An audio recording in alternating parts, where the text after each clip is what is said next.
Walt Grayson is here, and he is focused on Mississippi with a story about the Champion Hill battlefield that soon will be included in the Vicksburg National Military Park. Now, Walt, Champion Hill isn't one of the more famous battles of the Civil War, but it should be, huh? This is not the best known battle. No, not at all. But yeah, I think it really should be, because the outcome of that battle of Champion Hill determined the outcome of the Vicksburg campaign in 1863. But some historians even go so far as to say the outcome of the Battle of Champion Hill determined who won the war.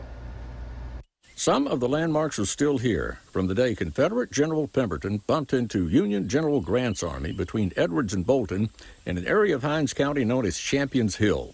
It's a hill on the Champion family farm where the Confederates took up their defenses in May of 1863. The railroad is about where it was on the day of the battle. The northern road is Champion Hill Road today. The southern road is State Highway 467. The Coker House has been restored. It was used as a field hospital. It's on the southern road. And the crossroads on the middle road is where this National Historic Landmark is located.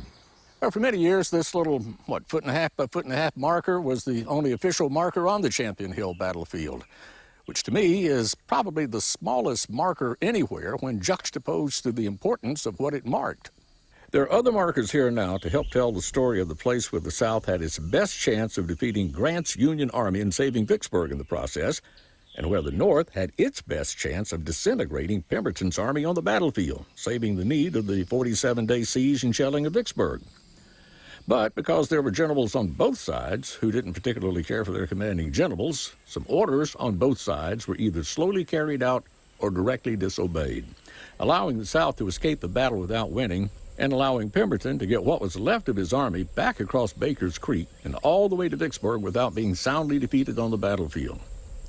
So the upshot of the Battle of Champion Hill, the siege and fall of Vicksburg, became academic after it, and the defeat of the South was sooner or later inevitable after Vicksburg fell. Winston Churchill observed that the drums of Champion Hill sounded the doom of Richmond.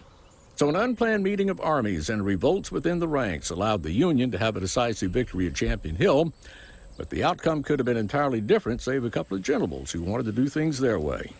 Pivotal Champion Hill is an important reason we have the America we have today. Generals. Just can't trust a general. You just can't. At least that's what the privates say. Yeah. There's some interpretive markers back out the Coker House now on Highway 467. You can find it. It's near Edwards. Just look for the Cal-Maine food sign out on the road, and it's the big antebellum home right there in front of it. Well, they do that reenactment at Champion Hill. Yeah. So that's how I always hear Champion Hill coming up. It's for the fame of the battle, it is awfully important compared to the people who know about it. And it has a little plaque. Yeah. Now it's got some bigger ones. Thank you all.